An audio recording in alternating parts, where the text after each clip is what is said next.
I've made over £1.5 million in e-commerce revenue, but the reality of what it took to get there surprised me.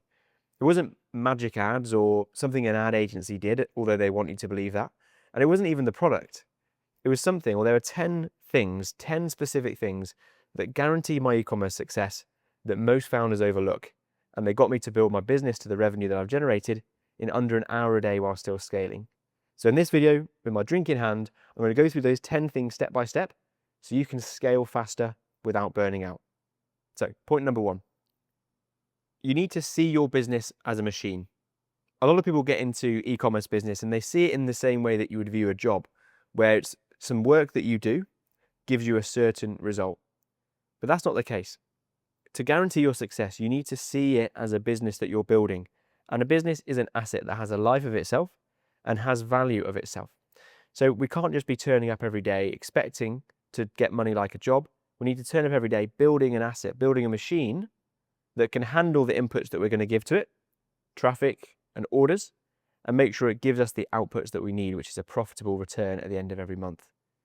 So view it as a machine, then that way you can take a step back, not become the bottleneck where it relies on your work in order to grow, but you can start to build a machine that works independently of you, and that gives it significantly more enterprise value, and it means you can scale without you being the ceiling to that growth. I learned this when I tried to scale without having the right infrastructure in place. It was still me. I had no virtual assistants, no growth operators on board, and I couldn't continue to scale that ad spend because I was burnt out, overwhelmed. I couldn't handle more capacity. I needed to look at the system, look at the processes to increase the capacity that that machine could handle in order to then feed more inputs into that machine.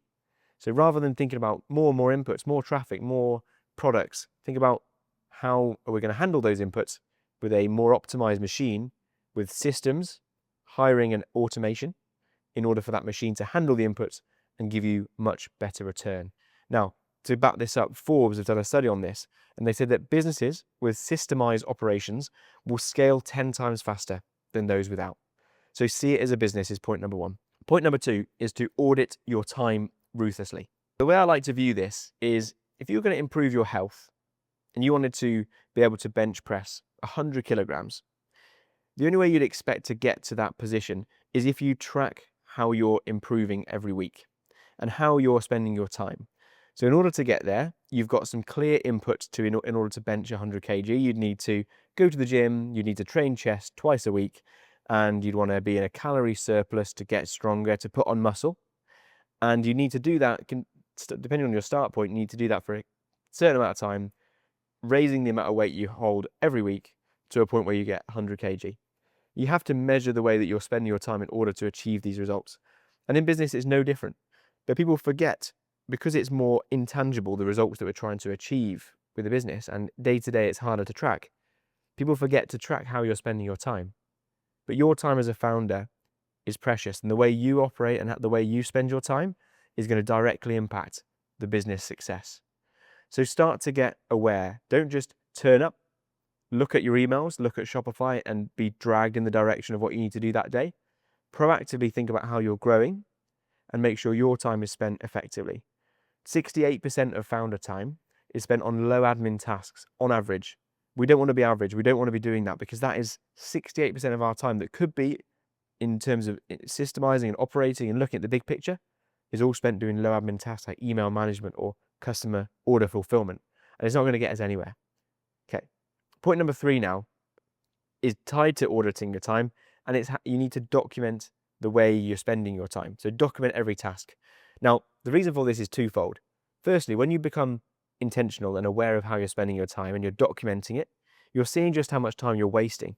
And again, we've talked about it, founder time being wasted is a death wish for your business. Instead, write down your tasks. Now, it means you can see how much time you're wasting, but it also means you then have documents of how the business is operating so you can give it away when the time is right. Now, it's like if you had the perfect recipe for KFC chicken and you knew exactly how to make it. If you don't document that and show people how to make it, nobody else will be able to replicate that, and you're stuck in the kitchen forever because only you can do that. The way that we apply this to a business is like the way that I've shown my growth operators, my virtual assistants, how to handle customer emails, live chat, phone calls, anything that isn't covered by AI initially. So I'm stepped away from this. I don't need to be involved in my inbox. I haven't had to go into and reply to customer emails for 3 years now because it's handled and it's taken care of by my virtual assistants.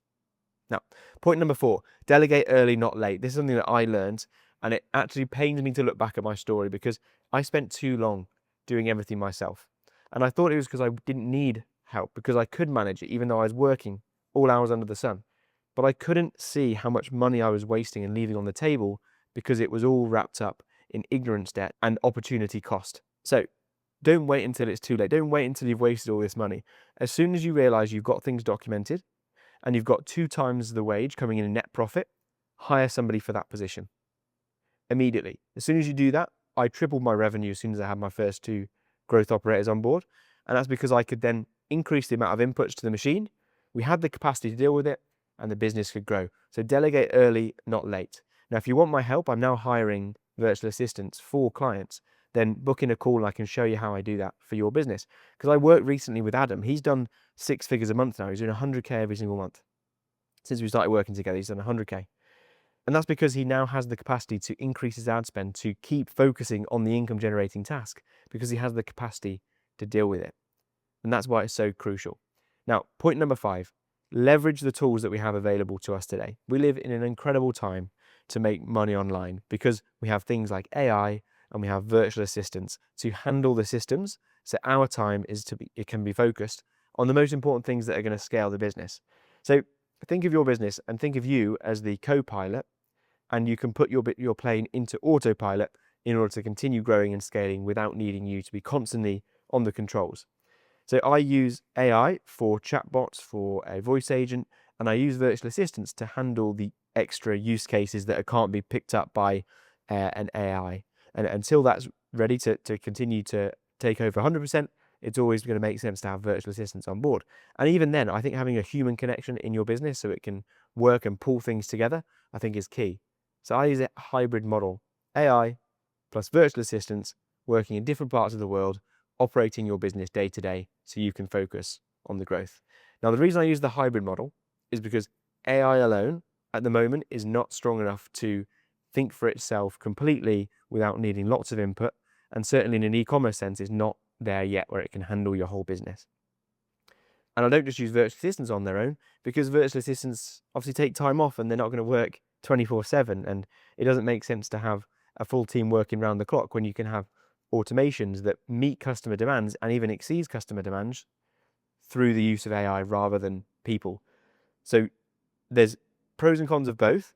By having them both together, VA plus AI is the perfect combination to handle your business day to day while you focus on growth tasks. Okay, point number 6 to guarantee e-commerce success is to own your inbox rather than manage it. I see too many founders, even founders doing 5 figures a month, even multiple 5 figures a month, still looking at their inbox and being the person responsible to fulfill orders, handle customer inquiries. Again, it's a death wish for your business if you're going to continue spending time. Now, the reason it's a death wish is because, first of all, if your business isn't growing, it's dying. And if you're not spending any time thinking about how to grow it, then your business is going to be dying because you are leaving all of that potential opportunity on the table because your time is not on growth, it's on day-to-day tasks. Secondly, is going to be poor quality for your customers because you cannot maintain high standards if you're looking after everyone. Thirdly, there's more reasons. You're eventually going to burn out and you're going to be tired and sick and tired of handling difficult situations on the front line every day in your business. And you'll throw in the towel. You'll decide that it's not fun. And you become the biggest threat to your business because you'll give up if you're doing tasks that aren't enjoyable.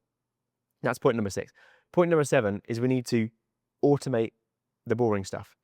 Tied to the last point, when I was thinking about this, the biggest threat with a business and a business going bust, if we can see into the future, is the founder gets fed up or bored or exhausted or they don't want to continue growing because they don't feel like they're getting the rewards for the work they're putting in.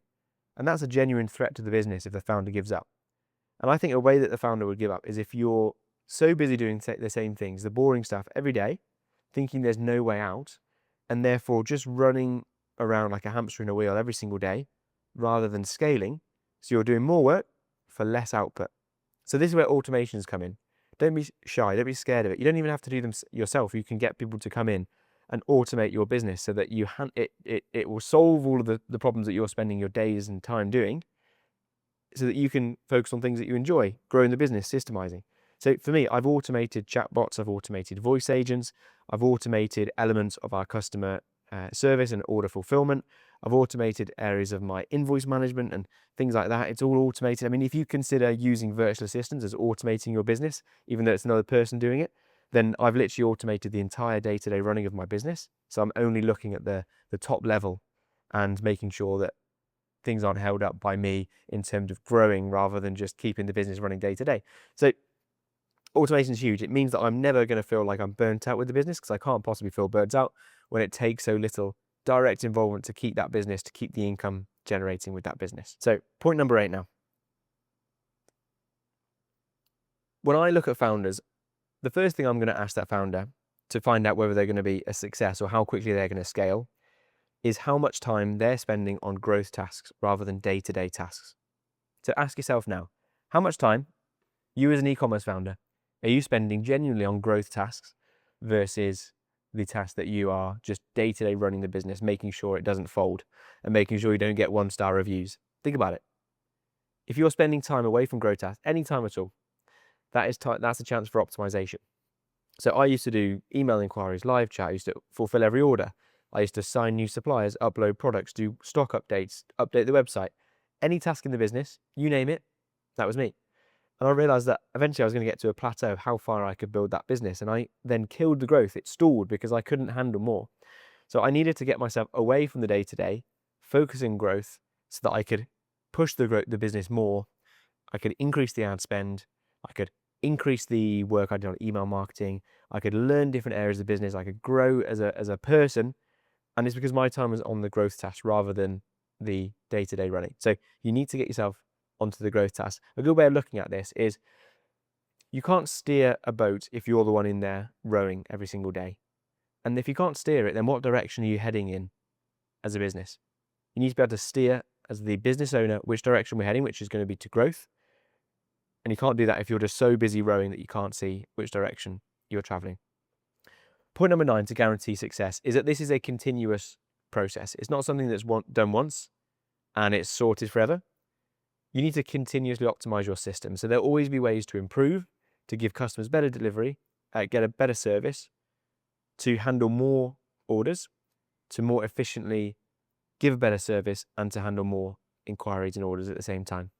So the proof of my situation is that when I first hired my virtual assistants, I had my SOPs in place, but I've had to continuously optimize those to make sure we're giving the best possible service to customers and getting the best return for our time. So it's not something that's done once. It's a process that you need to continually look back at, look at how the business is operating and see how you can improve. And finally, point 10, we need to play the long game. When you play the long game, when you have a bigger time span, you're not going to rush. I didn't expect things to happen for me. I didn't expect to get to 1.5 million within a couple of weeks. I knew it was going to take time for my business to grow to get to this stage. So I put the right culture in place. I put systems in place that can handle scale and handle growth. If you're just thinking about getting quick money, you will set up, or you won't set up infrastructure at all, and things will come crashing down as soon as you reach decent numbers in your business. Play the long game. Make sure you're set up for continued success, and that way you'll see the long-term success. You'll see the big numbers, but only if you allow yourself to have the capacity to deal with that. So with that said, those are 10 things to get your head around in order to guarantee yourself e-commerce success. And I've got that from my years in business, 4.5 years now. I've got that from the revenue I've generated for me and for my clients. And if you want my help, I'm not just offering to teach you, I'm also offering to do it for you. Put in systems, put in the SOPs required for your business, put in the VAs, automation where required, and I can put your infrastructure in a position where we can scale consistently. So book in a call if you'd like to see how this works for your business. But with that in mind, I hope you've enjoyed this style of video today, having a drink, going through 10 things together. If you have, let me know in the comments. Look forward to speaking with you on a call soon. And with that said, I'll catch you in the next video.